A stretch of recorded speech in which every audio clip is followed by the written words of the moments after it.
দর্শক, গত এক বছরে 17 লাখ মানুষের প্রাণ কেড়ে নিয়েছে করোনা ভাইরাস। একই সঙ্গে সেই ভাইরাস নিয়ে খানিকটা যখন পরিস্থিতি নিয়ন্ত্রণে, অর্থাৎ যখন ভ্যাকসিন বিভিন্ন দেশে আসছে, আসা করছে, কোথাও কোথাও ভ্যাকসিন প্রয়োগ শুরু হয়েছে, সেই সময় নতুন আশঙ্কার খবর নিশ্চয় আপনারা এর মধ্যে শুনেছেন যে করোনা ভাইরাসের নতুন একটা ধরন বা যেটাকে স্ট্রেন বলা হয়, সেটি নাকি আগের যে ভাইরাস বিদ্যমান ছিল তার চেয়েও 70 গুণ বেশি গতিতে করোনা ছড়াতে পারে। এরকম বাস্তবতায় বাংলাদেশেও কি হয় সেটির দিকে আমাদের নজর আছে অবশ্যই। বিশেষ করে ইউরোপের দেশ ব্রিটেন রীতিমতো বিচ্ছিন্ন হয়ে গেছে অন্যান্য অঞ্চল থেকে, এমনকি ইউরোপ থেকেও। সেখানে নানা ধরনের সংকট চলছে এবং বাংলাদেশের অভিজ্ঞতাও বলে যখন ইউরোপে কোনো কিছু হয়, বিশেষ করে গেল বছরের অভিজ্ঞতা, গেল ফেব্রুয়ারির অভিজ্ঞতা, তার 2-1 মাস পরে বাংলাদেশেও সেই ভাইরাসটি ছড়াতে পারে। সেই সব প্রসঙ্গ নিয়ে আলোচনা করতে চাই আজকের 24 ঘন্টায়। আলোচনার শিরোনাম নির্ধারণ করেছি করোনার নতুন স্ট্রেন ও ভয়াবহতা। পুরো সময় আপনার সঙ্গে থাকবো আমি মাহফুজ মিশু।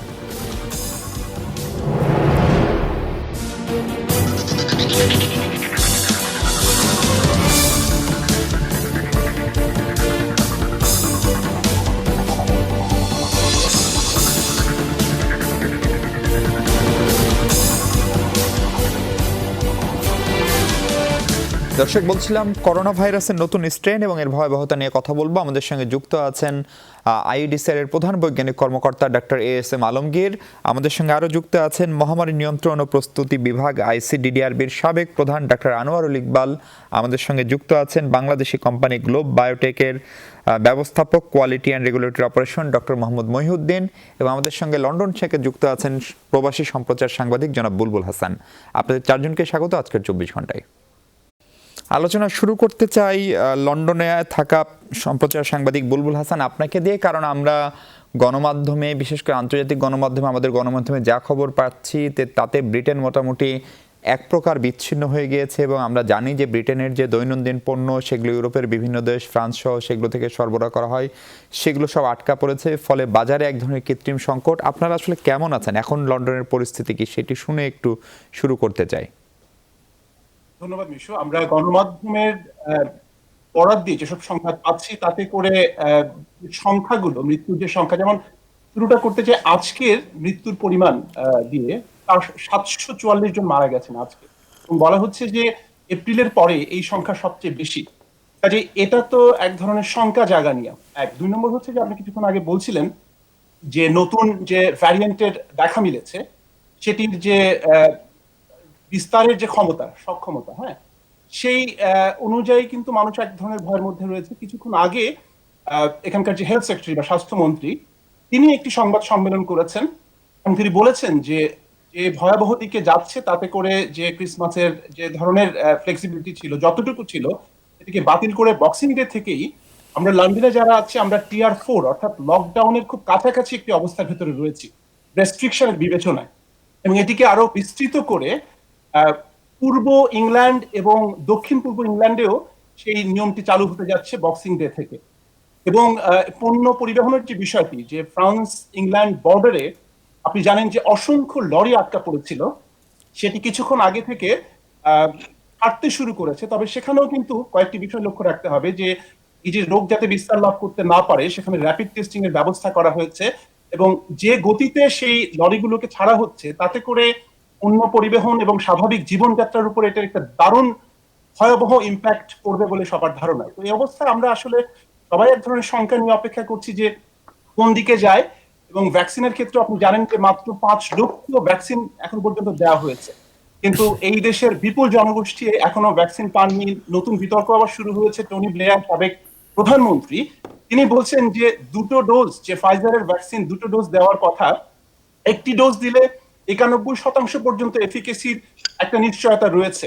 বাকি 4% জন্য দ্বিতীয় ডোজ ওই মানুষগুলোকে না দিয়ে নতুন মানুষদেরকে কেন দেওয়া হচ্ছে না, সেটি নিয়ে তিনি একটি প্রশ্ন তুলেছেন, এবং সেটি নিয়েও একটা বিতর্ক তৈরি হয়েছে। ইম্পেরিয়াল কলেজ এবং অন্যান্য যারা গবেষক রয়েছেন তারা বলছেন যে এই যে অনুমোদন বা এই যে রেগুলেটরি ফ্রেমওয়ার্ক, সেখানে কিন্তু একজন ব্যক্তি 2টো ডোজ পাবেন ফাইজারের ভ্যাকসিন, সেই চিন্তা থেকে কিন্তু দেওয়া হয়েছে অনুমোদন। কাজে হঠাৎ করে এভাবে একটি ডোজ দিয়ে বেশি সংখ্যক জনগোষ্ঠীকে রিচ করার এই যে প্রস্তাব, এটি কোনোভাবেই সমর্থনযোগ্য নয়।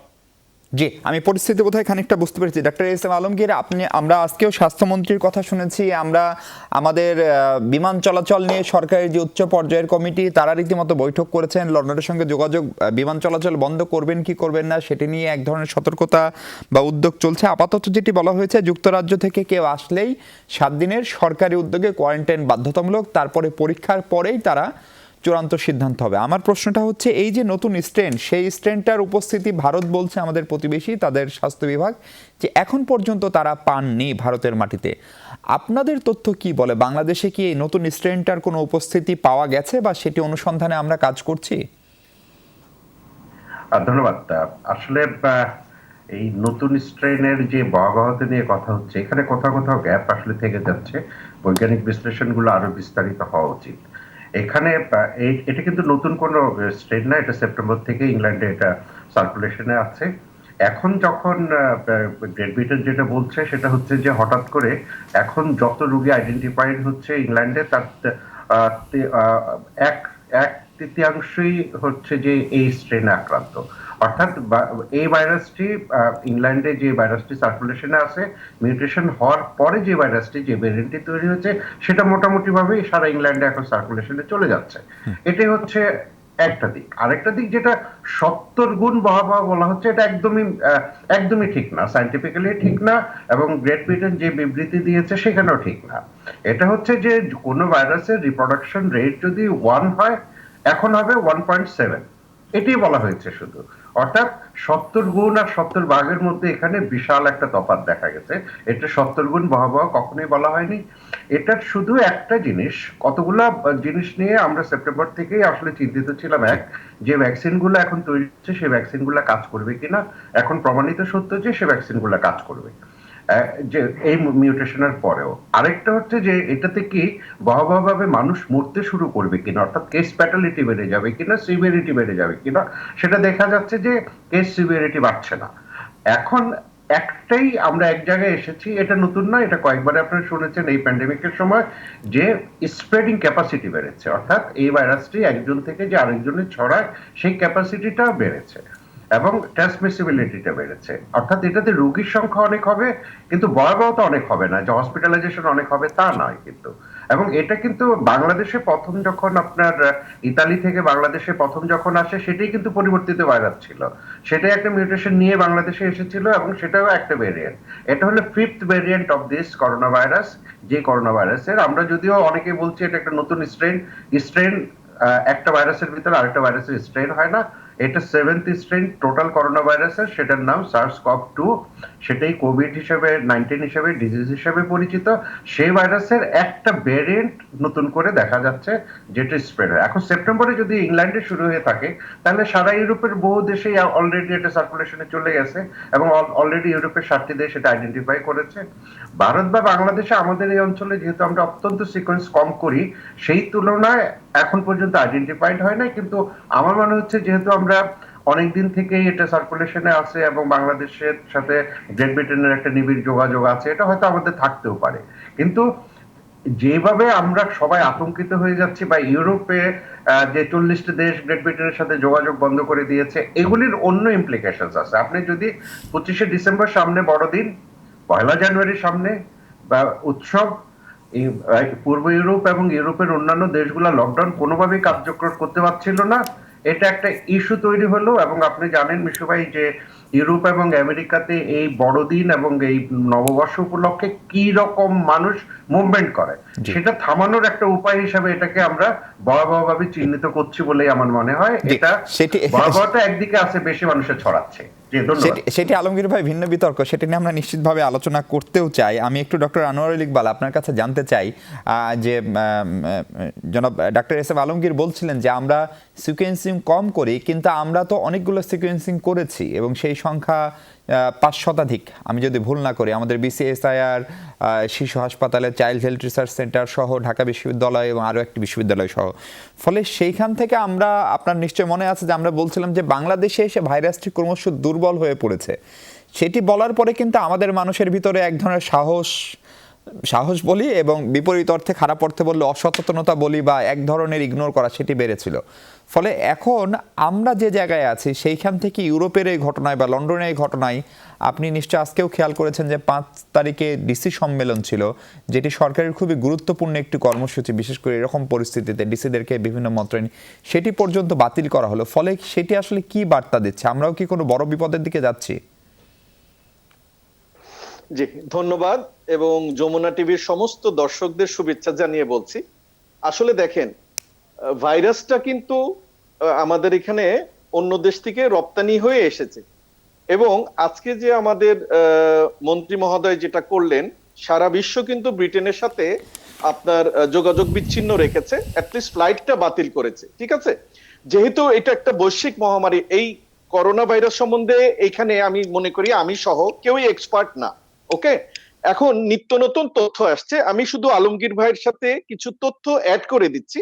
উনি কিন্তু বলেছেন আসলে 70 গুণ না, কিন্তু 70%। এবং এই যে ভাইরাসের মিউটেশন, এটা কিন্তু একটা নর্মাল ফেনোমেনা। মিউটেশন হওয়া মানেই যে এটার পাওয়ার বাড়ছে তা না, পাওয়ার কমতেও পারে, ঠিক আছে। কিন্তু একটা জিনিস, ব্রিটেনের মতো দেশ, বিশেষ করে কেন্ট, ইসেক্স এবং সাসেক্সে, তারা কিন্তু কন্ট্রোল করতে হিমশিম খেয়ে যাচ্ছে। সো আমরা কেন অন্তত পক্ষে 2টা সপ্তাহ ফ্লাইটটা বন্ধ রাখি না? নো ম্যাটার হোয়াট, আপনার স্ট্রং হোক দুর্বল হোক, সেটা পরের ইস্যু, কিন্তু এটা যখন আবার আসবে, যেমন ভারতও কিন্তু বন্ধ করে দিয়েছে। It is not that only European country বন্ধ করেছে, এই নতুন ভাইরাস, এটা কিন্তু নতুন ভাইরাস না, আমি কিন্তু মিউটেটেড ভাইরাসের কথা বলছি, ঠিক আছে। এটা কিন্তু অস্ট্রেলিয়া এবং ডেনমার্কেও ঢুকেছে, আজকের তথ্য। এখন কথা হচ্ছে, আমরা কিন্তু এখনো ঠিক জানি না, এখন এই নরমাল ট্রিটমেন্ট চলছে। আসলে তো দেখেন, নোভেল করোনা ভাইরাসের স্পেসিফিক কোনো ট্রিটমেন্ট নেই। আমরা কিন্তু আইভারমেকটিন, তারপরে আপনার রেমডেসিভির, কোন কোন ক্ষেত্রে স্টেরয়েড, এগুলোই তো ব্যবহার করছি।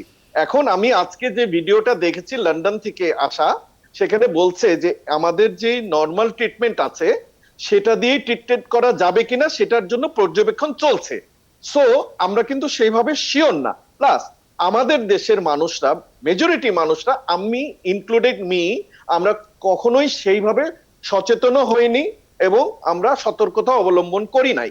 এখন আপনি যদি শীতের মৌসুমে দেখেন, বিয়ের অনুষ্ঠান হচ্ছে, মানুষ পিকনিকে যাচ্ছে, আপনি নতুন স্ট্রেন আর নন নতুন স্ট্রেন, মিউটেড আর নন মিউটেটেড, আপনার তো এই যে মানুষকে বাঁচানোর যে প্রধান অস্ত্র, যেটা আমাদের ফার্স্ট ভ্যাকসিন, সেটা হচ্ছে মাস্ক।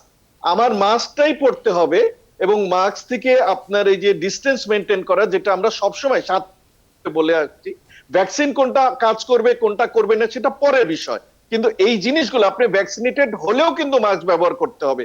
কারণ মনে রাখতে হবে, এই ভাইরাসটা কিন্তু আমাদের নাজাল ক্যাভিটি, ওরাল ক্যাভিটি থেকে, ধরেন আপনি ভ্যাকসিনেটেড হলেন, আমি হলাম না, আপনার থেকে কিন্তু আমার হতে পারে। সুতরাং আমাদের এই সব কিছু মাথায় রাখতে হবে। এবং সবচেয়ে মজার ব্যাপার যেটা, আমাদের এই যে আলমগীর ভাই কিন্তু একদম সঠিক বলেছেন, এটা 70 গুণ না, 70% ফাস্টার এটা স্প্রেড করছে। কিন্তু এটা কি আমাদের যে অরিজিনাল ভাইরাসটার থেকে বেশি স্ট্রঙ্গার কি স্ট্রঙ্গার না, ওটা কিন্তু এখনো কেউ জানে না, এখনো সুনিশ্চিত না। জি, আপনার কথা শুনতে আমার সমস্যা হচ্ছে, আমি আবার আপনার কাছে যাব সুযোগ পেলে। ডক্টর মহিউদ্দিনের সঙ্গে একটু কথা বলতে চাই। ডক্টর মহিউদ্দিন, ভ্যাকসিন নিয়ে এক ধরনের আমরা জানি বৈশ্বিক রাজনীতি বা বৈশ্বিক অর্থনীতির এটা একটা বড় উপকরণ। আপনারা ভ্যাকসিন নিয়ে কাজ করেন, গবেষণা করছেন, আপনাদের নিজস্ব একটি ভ্যাকসিন আবিষ্কারেরও ঘোষণা দিয়েছেন বাংলাদেশি কোম্পানি গ্লোব বায়োটেক, নিঃসন্দেহে ভালো খবর, সেটি নিয়ে আলাদা আগ্রহ আছে। কিন্তু যেটি প্রশ্ন সেটি হচ্ছে যে এই ভাইরাসের এরকম যদি স্ট্রেন পরিবর্তন হয়, সেক্ষেত্রে যে ভ্যাকসিনগুলো এখন সারা পৃথিবীতে কাজ করছে সেগুলো কি কাজ করতে সক্ষম, অথবা আপনারা যেটি নিয়ে কাজ করছেন সেই ক্ষেত্রে এরকম ভাইরাসের যে মিউটেশন পরিবর্তন সেটি আপনাদের মাথায় আছে কিনা? ধন্যবাদ যমুনা টেলিভিশনকে। আপনারা জানেন আমাদের যে বঙ্গভ্যাক্স ভ্যাকসিন, আমরা সেই ভ্যাকসিনের টার্গেট যখন আমরা ডিজাইন করি, তখন কিন্তু আমরা করোনা ভাইরাসের যে সম্ভাব্য ভবিষ্যতে কোন ধরনের যদি মিউটেশন হয়, সেক্ষেত্রেও যাতে আমাদের ভ্যাকসিনটা কাজ করে সেভাবে কিন্তু আমাদের ভ্যাকসিনের টার্গেট ডিজাইন করেছি, এবং তার মলিকুলার আর্কিটেকচারটা কিন্তু আমরা সেভাবে সেট করেছি। তো কাজেই করোনা ভাইরাসের যতই মিউটেশন হোক না কেন, আমাদের বঙ্গভ্যাক্স সব ধরনের মিউটেশন ঘটলেও করোনা ভাইরাসের বিরুদ্ধে এটা কার্যকর থাকবে। আর আমাদের mRNA যে বঙ্গবেল ভ্যাকসিনটা সেটা কিন্তু সবচেয়ে লেটেস্ট এবং একটা সেফেস্ট টেকনোলজির মাধ্যমে সেটা করা হয়েছে। তো যেহেতু এই মডার্নার আমেরিকার মডার্না mRNA ভ্যাকসিনটা কিছুদিন আগে ইউএস এফডিএ অ্যাপ্রুভাল পেয়েছে, তো কাজেই আমাদের এই টেকনোলজিটা অলরেডি বিশ্বে কিন্তু স্বীকৃতি পেয়েছে। তো আমরা আমাদের mRNA ভ্যাকসিনটা আমরা আশাবাদী যে এই করোনার যে এখন বর্তমানে যে মহামারী চলতেছে সারা বিশ্বে সেটার বিরুদ্ধে খুবই কার্যকর হবে এবং আমাদের ভ্যাকসিনটা কিন্তু 2 to 8 ডিগ্রি অর্থাৎ +4 ডিগ্রি টেম্পারেচার কিন্তু সেটা স্টেবল থাকে 1 মাস এবং -20 থেকে 6 মাস পর্যন্ত স্টেবল থাকে। তো সেক্ষেত্রে আমাদের ভ্যাকসিনটা যদি আমরা ক্লিনিক্যাল ট্রায়ালটা দ্রুততম সময়ে করে আমরা বাজারজাত করতে পারি তাহলে আমরা কিন্তু বাংলাদেশের চাহিদা মিটিয়ে কিন্তু আমরা বহির্বিশ্বে সেটা আমরা এক্সপোর্ট করতে পারবো। আর আমাদের ভ্যাকসিনের আরেকটা যে বৈশিষ্ট্য হচ্ছে, যেহেতু আমরা দেশীয় প্রতিষ্ঠান আমাদের ভ্যাকসিনটা তৈরি করতেছি, তা কাজে এটার দামও কিন্তু বিশ্বের অন্যান্য যে কোনো ভ্যাকসিনের তুলনায় এটা কম হবে। আর আমাদের প্রস্তুতির ক্ষেত্রে আমরা যে জিনিসটা আছে যে আমাদের বর্তমান যে ক্যাপাসিটি আছে আমরা প্রতিদিন 1 কোটি আমরা প্রতি মাসে 1 কোটি ভ্যাকসিন আমরা তৈরি করতে পারবো।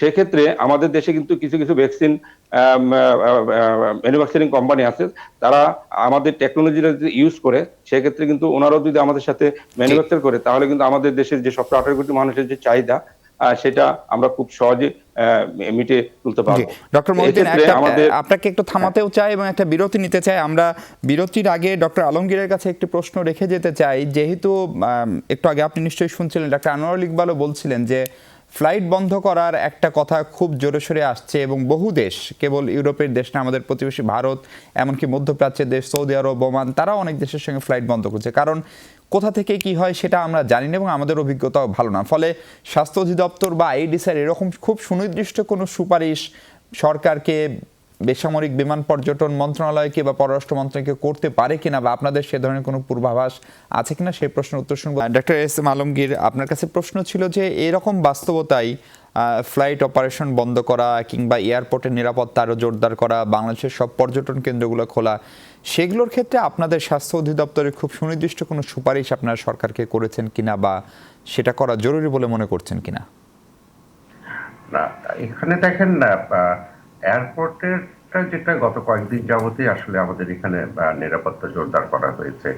আপনারা জানেন যে নেগেটিভ পিসিআর সার্টিফিকেট ছাড়া আসলে কোয়ারেন্টাইন বাধ্যতামূলক করা হয়েছে এবং সেটা স্ট্রিক্টলি পালন করা হচ্ছে। কিন্তু কিছু কিছু এয়ারলাইন্স তারপরেও পিসিআর নেগেটিভ সার্টিফিকেট ছাড়া প্যাসেঞ্জার নিয়ে আসছিল এবং সেটা নিয়ে আমরা একটা বিড়ম্বনায় পড়ছিলাম এবং সেটার জন্য আপনি দেখেছেন যে আমরা বড় বড় এয়ারলাইন্স, একটা বাংলাদেশ বিমান সহ জরিমানা করা হয়েছে নির্দিষ্ট পরিমাণ এবং বিভিন্ন ধরনের ওয়ার্নিং লেটার ইস্যু করা হয়েছে এবং আমরা গত 3-4 দিনে দেখেছি এটা একদমই কমে গেছে, এটা একদমই নাই এখন। আর যেটা হচ্ছে যে এয়ারপোর্টে লন্ডনের যাত্রীদের ক্ষেত্রে, বিশেষ করে ইউরোপের যাত্রীদের ক্ষেত্রে যেটা বলা হয়েছে, এরকম যদি হয় কেউ চলেই আসে পিসিআর নেগেটিভ সার্টিফিকেট সহ আসলে তো আমরা হোম কোয়ারেন্টাইন সাজেস্ট করছি, কিন্তু যদি আসে আমরা এখন যেটা করছিলাম, যেহেতু আমাদের কোয়ারেন্টাইন সেন্টারের ক্যাপাসিটি অনেক অল্প, আমরা আসার পরে পিসিআর পরীক্ষা করছিলাম, নেগেটিভ রেজাল্ট হলে বাড়িতে হোম কোয়ারেন্টাইনে পাঠাচ্ছিলাম। কিন্তু ইউরোপ এবং ইংল্যান্ডের ক্ষেত্রে যেটা আজকে আপনি শুনেছেন, মাননীয় মন্ত্রীও বলেছেন যে এখন অন্তত পক্ষে 7 দিন কোয়ারেন্টাইনে থাকতে হবে, 7 দিন পরে একটা পিসিআর পরীক্ষা হবে, নেগেটিভ হলে বাড়ি যাবে, নাহলে 14 দিনে কোয়ারেন্টাইন করেই যেতে হবে এখান থেকে, অথবা পজিটিভ হলে তাকে আমরা হাসপাতালে পাঠাবো।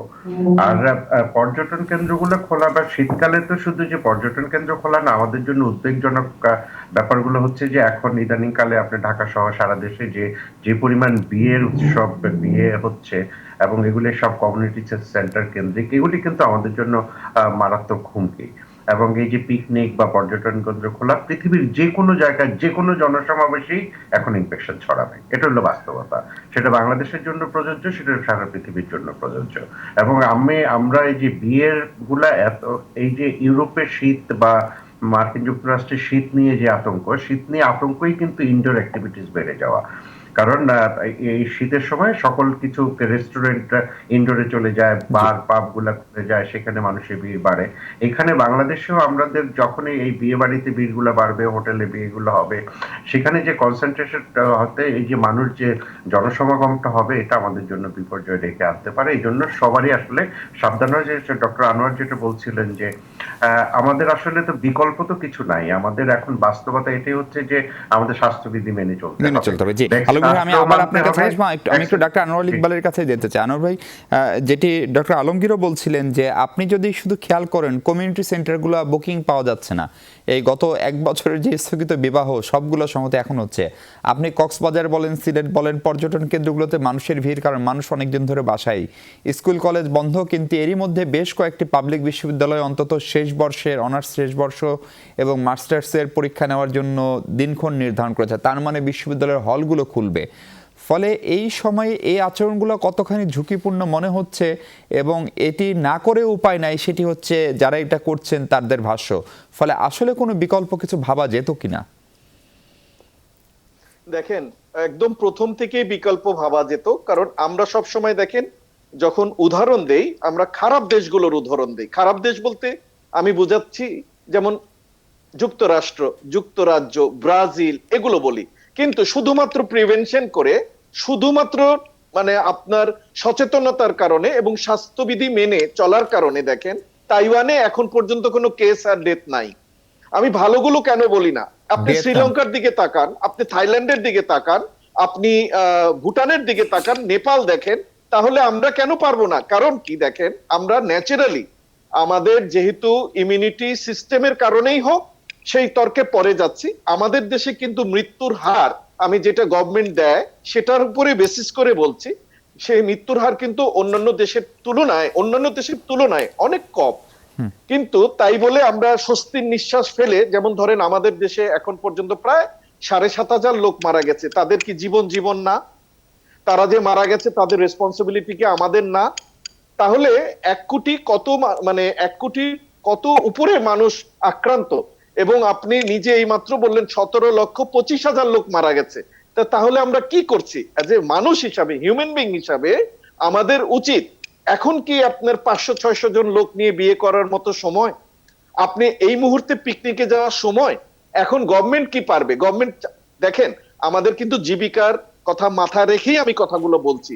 অন্তত পক্ষে এই ডিসেম্বর এবং জানুয়ারিটা, এই 2টা মাস, ডিসেম্বর তো শেষই প্রায়, আপনার জানুয়ারি এবং ফেব্রুয়ারির সেকেন্ড উইক পর্যন্ত যদি আমরা আবার একটু, মানে আমরা তো কখনো লকডাউনে যাইনি, যদি অ্যাটলিস্ট আমরা এই সাধারণ ছুটি বলেন বা যাই বলেন সেটাকে যদি একটু গভীর না করি, তাহলে কিন্তু আমরা বিপদে পড়বো আবার। যেমন বাংলাদেশ গভর্নমেন্টের সবচাইতে আমার কাছে মনে হয় বেস্ট ডিসিশন ছিল বাচ্চাদের থেকে শুরু করে ইউনিভার্সিটি পর্যন্তটা বন্ধ রাখা। কিন্তু যখনই ইন্টারমিডিয়েট পরীক্ষাটা ছাড় দিয়ে দিল, অটো পাস হয়ে গেল, বাবা মা কিন্তু বাচ্চাদের নিয়ে কক্সবাজার চলে গেছে, এবং আপনি কক্সবাজারে এই মুহূর্তে একটা হোটেলের রুম আপনি পাবেন না। আবার ওদিকে দেখেন আইসিইউতে কোনো সিট কিন্তু খালি নেই। এটা কিন্তু শুনতে হাস্যকর মনে হচ্ছে, কিন্তু আসলে অনেক দুঃখের সাথে বলছি। আজকে দেখেন কত ডাক্তার প্রতিদিন একজন না একজন ডাক্তার মারা যাচ্ছে। এই বাংলাদেশে হাইয়েস্ট ডাক্তার কিন্তু আপনার মারা গেছে। এবং এই লোড যদি বাড়তে থাকে, হ্যাঁ, এই লোড যদি বাড়তে থাকে, তখন আমাদের ট্রিটমেন্টের কি অবস্থা হবে বলেন? এর কারণে আমি বারবার বলছি এখনো সময় আছে। আমি তো জানি না আসলে কি অবস্থা, অন্ততপক্ষে 2টা উইক আপনি এয়ারপোর্টটা বন্ধ রাখেন প্রিকশন হিসাবে, তারপরে আপনি আবার খুলে দেন। কারণ একটু আগে আলমগীর ভাই বলছিলেন আমি কোয়ারেন্টাইন করব, আমার স্পেস কোথায়? আমাদের সেই লোকবল কোথায়? মানে একটা বাস্তবসম্মত সিদ্ধান্ত নিতে হবে। ডক্টর আনোয়ার ইকবাল, বুলবুল হাসানের কাছে একটু যেতে চাই। বুলবুল হাসান, আপনি যদিও লন্ডনে থাকেন, কিন্তু বাংলাদেশের পরিবেশ পরিস্থিতি, চিকিৎসা ব্যবস্থা সবকিছু আপনার ভালো জানা। লন্ডনে সংক্রমণটার যে গতি প্রকৃতি ফেব্রুয়ারি থেকে এই সময় পর্যন্ত, এবং তার মাঝখানে সেপ্টেম্বরে নতুন এই স্ট্রেনের সন্ধান, তারপরে আবার লন্ডনের সরকারও এক ধরনের দ্বিধান্বিত ছিল, স্কুল কলেজ খোলা ছিল, সেখান থেকে এখন আবার যে পরিস্থিতি যাচ্ছে, সেখান থেকে আমাদের যে ঘনবসতি, তার পরিপ্রেক্ষিতে আপনার মূল্যায়ন শুনতে চাই যে আমাদের সবকিছু এখন যেরকম অতি স্বাভাবিক চলছে, আমি একদম ব্যবহারই করছি অতি স্বাভাবিক, কারণ সেটাই চলছে, সেটা থেকে আমরা ঠিক পথে আছি না এখানে খানিকটা শুধরানোর কথা যেটি ডক্টর আনোয়ার ইকবাল বলছিলেন? ধন্যবাদ বিশ্ব। প্রথমে আপনার এই প্রশ্নে যাবার আগে একটি বিষয় একটু স্পষ্ট করা দরকার, যে আপনি আমাকে প্রথম যে প্রশ্নটি করেছিলেন যে ব্রিটেনের পরিস্থিতি কি, আমি কিন্তু সেটি বলতে গিয়ে বলেছিলাম যে বলা হচ্ছে যে 70% সক্ষমতা নিয়ে এই ভ্যারিয়েন্টটি বিরাজ করছে বলা হচ্ছে, অর্থাৎ এটির কিন্তু একটা ন্যারেটিভ তৈরি হয়েছে। আমি একটু দর্শকদের জন্য স্পষ্ট করছি, যেটি আমার বক্তব্য নয়, এটিকে এভাবে পারসিভ করা হচ্ছে, যেটি খুব চমৎকার ভাবে ডক্টর আলমগীর এবং আমার আরেকজন কো প্যানেলিস্ট ব্যাখ্যা করেছেন, যে এটি আসলে সক্ষমতার দিক দিয়ে 70 গুণ নয়, বরং এই যে ট্রান্সমিসিবল যে পার্সেন্টেজ সেই অনুযায়ী 70%। যদিও সেটি নিয়েও কিন্তু বিতর্ক রয়েছে। ইম্পেরিয়াল কলেজ বলছে যে হ্যাঁ এটি 70% মানে ট্রান্সমিসিবল, কিন্তু একই সঙ্গে আবার নটিংহাম ইউনিভার্সিটি বলছে যে সেটির কোনো যথেষ্ট প্রমাণাদি নেই। কাজে এটি হচ্ছে একটি দিক। আর আপনি যেটি বলছেন যে ব্যবস্থা গ্রহণের বিবেচনায় বা যেভাবে জীবনযাপন হচ্ছে বাংলাদেশে, যুক্তরাজ্য একটা তুলনামূলক চিত্র আমি হয়তো দাঁড় করাতে পারবো, কেননা আমি মার্চ থেকে জুলাই পর্যন্ত বাংলাদেশে ছিলাম, আবার জুলাই পর থেকে এখন পর্যন্ত লন্ডনে আছি। আমার কাছে আমি জানি না যে এটা মানুষ কিভাবে নেবে, কিন্তু আমার কাছে মনে হয়েছে যে সরকারি ভাবে যে উদ্যোগগুলো নেওয়া হয়েছে বা সিদ্ধান্তগুলো নেওয়া হয়েছে বাংলাদেশে, অন্তত পক্ষে কিছু ক্ষেত্রে ব্রিটেনের চেয়ে বেটার, আমি বলবো যে খুব রিয়েলিস্টিক উদ্যোগ নেওয়া হয়েছে বাংলাদেশে। যেমন স্কুল কলেজ ইউনিভার্সিটি বন্ধ করার যে বিষয়টি, যেটি যুক্তরাজ্যে হয়নি এবং সেটি কিন্তু মাসুল তাদেরকে দিতে হচ্ছে। এই যে এখন যে ভয়াবহতা, সেটার মূলে কিন্তু এটির একটি বড় কারণ যে স্কুল কলেজ শিক্ষা প্রতিষ্ঠানগুলো খোলা ছিল, এক। 2 নম্বর হচ্ছে যে আমি বাংলাদেশে থাকাকালীন যে ধরনের এনফোর্সমেন্ট দেখেছি, যুক্তরাজ্যে আমি যখন জুলাই মাসে আসলাম তখন আমি দেখলাম যে আমি বোকার মতো মাস্ক পরে ঘুরে ঘুরে বেড়াচ্ছি। একটা বড় অংশ, 80% অফ দ্য পপুলেশন, জুলাইয়ের কথা বলছি আমি, জুলাইয়ের শেষের দিকে, তাদের একটা বড় অংশ মাস্ক পরছে না, সোশ্যাল ডিস্টেন্সিং মেনটেন করছে না, মানে সামাজিক দূরত্ব থেকে শুরু করে যে মেজার গুলো নেওয়া দরকার ছিল সেটি তারা কেউই পালন করছে না। কাজে ব্রিটেনে এটি ছড়াবে না তো কোথায় ছড়াবে? তবে এটি একটি দিক হচ্ছে, সেটি বাংলাদেশের ক্ষেত্রে কিংবা যুক্তরাজ্য বা সারা পৃথিবীর যে কোনো জায়গায় আমার কাছে যেটা মনে হয় যে যতক্ষণ পর্যন্ত ভ্যাকসিনেশন এটা সম্পন্ন না হচ্ছে ততক্ষণ পর্যন্ত তো আপনি নিশ্চিত নন যে আসলে কার থেকে কিভাবে ছড়াবে। কাজে এনফোর্সমেন্টের তো কোনো বিকল্প নেই। আমি একটা বিষয় বুঝতে পারি না যে এনফোর্সমেন্টের জায়গায় নীতি নির্ধারকরা বা শাসক গোষ্ঠী বা রাষ্ট্রযন্ত্র তারা কেন একটা শক্ত অবস্থানে যাচ্ছে না। আমি বিজয় দিবসে দেখলাম যে দেশপ্রেম তো কতটুকু আছে সেটা তো আমরা সবাই জানি, মোরলেস আমরা আমাদের দেশের চিত্রটা তো সবারই জানা আছে। কিন্তু হঠাৎ করে 16ই ডিসেম্বর এত দেশপ্রেম, এত মানুষ, কোনো ডিস্টেন্সিং নাই, কিছু নাই, এবং এরকম অসংখ্য উদাহরণ জি, ডক্টর আলমগীর সহ তারাও দিয়েছেন। আমি আপনার পয়েন্টটি বুঝতে পেরেছি, আপনি ইনফরমেন্টের উপর জোর দিচ্ছেন। আমি একদম শেষ সময় আমি একটু আচরণ এটি কোনোভাবেই সমর্থনযোগ্য নয়। জি জি ডক্টর মহিউদ্দিন, এরকম বাস্তবতায় একমাত্র আশার জায়গা, ভরসার জায়গা হচ্ছে যে একটা ভ্যাকসিন আসবে এবং সেই ভ্যাকসিনের জন্য বাংলাদেশ, আপনি জানেন যে কোভ্যাক্সের মাধ্যমে ট্রাই করছে, আমরা ভারতের সিরাম ইনস্টিটিউট থেকে অক্সফোর্ডেরটা ট্রাই করছি, আপনাদেরটা ট্রাই করছে, আপনাদের একটা আশা জায়গা নিয়ে, কিন্তু সেটির ক্লিনিক্যাল ট্রায়াল এখনো শুরু হয়নি। সেটি কবে নাগাদ শুরু হতে পারে, কি পরিমাণ সময় লাগতে পারে, বা আপনার কোন স্টেজে আছেন, সরকারের সঙ্গে যোগাযোগ কতখানি হলো? হ্যাঁ, আপনারা জানেন যে গত 1 ডিসেম্বর স্বাস্থ্য মন্ত্রণালয়ের স্বাস্থ্যসেবা বিভাগের মাননীয় সচিব মহোদয় আমাদের ফ্যাসিলিটি ভিজিট করে স্বাস্থ্য মন্ত্রণালয়ের অধীনে একটা টেকনিক্যাল কমিটি করে দিয়েছেন, এবং ওনাদের সাথে কিন্তু আমরা ওতপ্রোতভাবে আমরা কাজ করতেছি, এবং আমরা আশা করি যে আমাদের যে কাঙ্ক্ষিত যে ক্লিনিক্যাল ট্রায়াল সেটা অতি শীঘ্রই সেটা শুরু হবে। আমরা সেই পর্যায়ের কাছাকাছি চলে এসেছি। তা আমাদের ভ্যাকসিনের কিন্তু একটা বিশেষ বৈশিষ্ট্য হচ্ছে যে আমাদের ভ্যাকসিনটা কিন্তু আমরা অ্যানিমাল মডেলে প্রি ক্লিনিক্যাল স্টাডিতে আমরা দেখেছি যে এক ডোজেই আমেরিকার যে মডার্নার যে mRNA ভ্যাকসিন তার চেয়েও বেশি টাইটার আমরা পেয়েছি। তা আমরা এবং আমাদের প্রি ক্লিনিক্যাল স্টাডির কিন্তু একটা পোরশন আমরা এখনো কিন্তু মনিটরিং করতেছি, তাদের টাইটারটা আমরা দেখতেছি। তা আমরা 90 দিন পর্যন্ত আমরা দেখেছি যে করোনা ভাইরাসের যে নিউট্রালাইজিং যে অ্যান্টিবডি সেটা কিন্তু এখনো সেটা বলবৎ আছে। তা আমরা সেই জন্য আশাবাদী যে বিশ্বে আমাদের ভ্যাকসিনটাই হতে যাচ্ছে যে mRNA বেস যে এক ডোজে করোনার এগেইনস্টে সেটা সবচেয়ে কার্যকর একটা ভ্যাকসিন। তো সেই দিক দিয়ে আমাদের কিন্তু বুলবুল হাসান ভাই যেটা প্রথম বলেছিলেন যে অনেক দেশে যেটা শুরু হয়েছে যে একটা ডোজে দিয়ে অন্যদেরকে বাকি ডোজগুলো দেওয়া যায় কিনা। তো সেক্ষেত্রে কিন্তু আমাদের ভ্যাকসিনটা একটা পদক্ষেপ হতে পারে যে এই ভ্যাকসিনটা কিন্তু বিশ্বে নেতৃত্ব দিতে পারবে যে এক ডোজেই করোনার বিরুদ্ধে কার্যকর ভ্যাকসিন বঙ্গভ্যাক্স। তাই যদি হয় তাহলে এই ক্লিনিক্যাল ট্রায়ালটা কবে নাগাদ শুরু হতে পারে, সেটাই কোনো সময়সীমা বলতে পারেন কিনা? এবং সেটি শুরু হলে তারপরে সেটির আরো নানা ধরনের কাজ রয়েছে আমরা জানি, এবং সেই কাজগুলো শেষ করতে বা কত সময় লাগবে? অর্থাৎ ভ্যাকসিন বাংলাদেশের সরকার বলছে যে মে জুন নাগাদ একটা নির্দিষ্ট পরিমাণ 4 কোটি মানুষকে তারা টিকা দিতে পারবেন, সেটি হচ্ছে আমদানি করা ভ্যাকসিন। নিজস্ব ভ্যাকসিন, বাংলাদেশি ভ্যাকসিন আসতে কত সময় লাগতে পারে সেটি জানার আগ্রহ মানুষের আছে, সেটি আপনার কাছ থেকে শুনবো। ডক্টর মহিউদ্দিন, আপনাদের এই ক্লিনিক্যাল ট্রায়াল কবে নাগাদ শুরু হতে পারে, আপনাদের আশার কথা শুনতে চাই, এবং সেটি হলে কবে নাগাদ এই যে বঙ্গভ্যাক্স যেটি বাংলাদেশি কোভিড ভ্যাকসিন হবে বলে আমরা আশাবাদী, সেটি কবে নাগাদ মানুষের কাছে পৌঁছাতে পারে?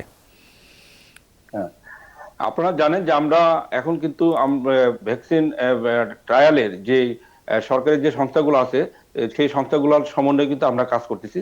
তো কাজে আমরা কিন্তু ক্লিনিক্যাল ট্রায়ালের শুরুর যে প্রসেস সেটার মধ্যে কিন্তু আমরা আছি। তো আমরা খুব অতি অল্প সময়ের মধ্যে কিন্তু আমাদের ক্লিনিক্যাল ট্রায়াল শুরু করতে পারবো আমরা আশা করি, এবং সাথে সাথে আমরা স্বপ্নের পদ্মা সেতুর মতো কিন্তু আমাদের যে বঙ্গভ্যাক্স সেটা আমাদের প্রান্তিক মানুষ যারা ওদের আগ্রহে অপেক্ষায় আছে, হ্যাঁ, যে আমাদের ভ্যাকসিন কবে ওনারা পাবে, সেই আশা আমরা পূরণ করতে পারবো। তা আমরা আশাবাদী যে আমাদের বঙ্গভ্যাক্স যখন আসবে তখন সেটা সারা বিশ্বে করোনার বিরুদ্ধে প্রতিনিধিত্ব করবে। মানে আপনি কোনো সময়সীমা এই মুহূর্তে বলতে পারছেন না, তাই তো ডক্টর মহিউদ্দিন? না, না, এটা একেবারে টাইম ফিক্স করে বলা সম্ভব না, কারণ এটার কিন্তু অনেকগুলো প্রসেস আছে এবং ইতিমধ্যে আমরা অনেকগুলো প্রসেস কমপ্লিট করেছি, আরো কিছু প্রসেস আছে, সেটা সময় আমরা বলে দিবে যে আমরা কিন্তু সেটা আমরা সরকার এবং আমরা যৌথভাবে আমরা সেটা দেশবাসী তথা বিশ্ববাসীকে জানাবো। অনেক শুভকামনা ডক্টর মহিউদ্দিন আপনার জন্য। বুলবুল হাসান, যেহেতু আমরা দেখেছি যে প্রবাসে বিশেষ করে যে অঞ্চলে অনেক বাংলাদেশি থাকে সেখানে লকডাউন হলে বা কাজকর্ম বন্ধ হলে সেখানে থাকা বিশেষ করে আমাদের শ্রমিক ভাইদের ভিতরে দেশে ফেরার একটা তাড়া থাকে। গত মার্চের অভিজ্ঞতায় আমরা ইতালি সহ ইউরোপের বিভিন্ন দেশ থেকে সেই ধাক্কাটা দেখেছি। ফলে ফ্লাইট যদি চালু থাকে তারাই বা সেখানে থেকে কি করবে? কারণ আপনি যেমনটা বলছিলেন যে এই 25শে ডিসেম্বর বড়দিন বা 31কে কেন্দ্র করে একটা বড় অর্থনৈতিক লেনদেন হয়, সেটি হলো না। ফলে যারা দোকানে কাজ করেন, যারা শ্রমজীবী, সেই মানুষগুলোর মনোভাব কি? তাদের কারোর সঙ্গে আপনার কথা হচ্ছে কিনা? তারা আবার দল বেঁধে দেশে ফিরতে পারেন কিনা? ধন্যবাদ। আমি যেহেতু সাংবাদিকতার সঙ্গে যুক্ত, আমার তো বাংলাদেশি কমিউনিটির সঙ্গে নিয়মিতভাবেই যোগাযোগ রয়েছে, এবং সেই অভিজ্ঞতা থেকে আমি অন্তত বলতে পারি যে মার্চ কিংবা এপ্রিলের দিকে ইতালি থেকে শুরু করে ইউরোপের বিভিন্ন দেশ থেকে বাংলাদেশে যাওয়ার যে একটা প্রবণতা আমরা লক্ষ্য করেছি, সেই প্রবণতাটা কিন্তু এখন ওই রকমের নেই। এই কারণে যে ইউকের এই যে নতুন যে তথ্যগুলো আসছে বা এই যে সংক্রমণের যে হার আমরা দেখতে পাচ্ছি, তাতে করে সবার মধ্যে কিন্তু একটা ভীতি তৈরি হয়েছে। সেই ভীতির ধারাবাহিকতায় আমি বলবো যে ঘর থেকে বেরোতেই অনেকে ভয় পাচ্ছে। সেখানে বহির্বিশ্বে ট্রাভেল করা বা বাংলাদেশে যাওয়ার ওই প্ল্যানটি কেউ করছেন না। যদিও ডিসেম্বরে অনেকে স্কুল কলেজ বন্ধ থাকে, ইউনিভার্সিটি বন্ধ থাকে, অনেকে প্ল্যান করে থাকেন, কিন্তু এখনকার বাস্তবতাটা কিন্তু একেবারেই অন্যরকম। কাজেই এই মুহূর্তে ট্রাভেল করার ঝুঁকি অনেকেই নিচ্ছেন না, কিন্তু তারপরেও ইউ আর অ্যাবসলিউটলি রাইট। মানে যদি এয়ারলাইন্স গুলো খোলা থাকে বা যাতায়াতের সুযোগ থাকে তাহলে কিন্তু অনেকেই এই প্ল্যানটি করতেও পারেন, সেটি কিন্তু আপনি আটকে রাখতে পারবেন না। কাজে আমি মনে করি যে এটি আমার মনে হয় একটু বিবেচনা করা দরকার কর্তৃপক্ষের।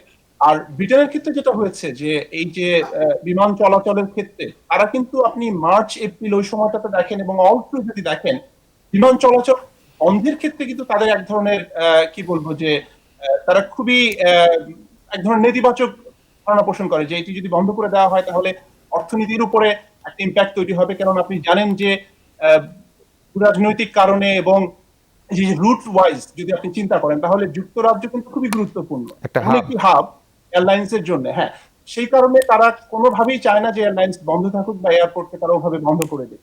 এমনিতেই তো একটা বিতর্ক সারা পৃথিবীতেই চলছে, যেটা ব্রিটেনে আমি অনেক বেশি লক্ষ্য করি। সেটা হচ্ছে যে আপনি কি ওই যে স্বাস্থ্য ঝুঁকি সেটিকে কি সর্বাগ্রে রাখবেন, নাকি এই যে অর্থনৈতিক যে প্রভাব করোনার কারণে সেটিকে অ্যাড্রেস করবেন? তো সেই জায়গাটিতে ফাইন টিউন করার ক্ষেত্রে আমি দেখছি যে রীতিমতো বরিস জনসন এখানকার প্রধানমন্ত্রী তিনি হিমশিম খেয়ে যাচ্ছেন যে কি করবেন আসলে। জি, আপনার বক্তব্যটা বুঝতে পেরেছি। আমরা একদম শেষ সময় আমি একটু ডক্টর আনোয়ার ইকবাল আপনার কাছে যেতে চাই। সেক্ষেত্রে এই বাস্তবতায় ডক্টর আনোয়ার ইকবাল আপনার পরামর্শ শুনতে চাই সংক্ষেপে। ডক্টর আনোয়ার ইকবাল শুনতে পাচ্ছেন?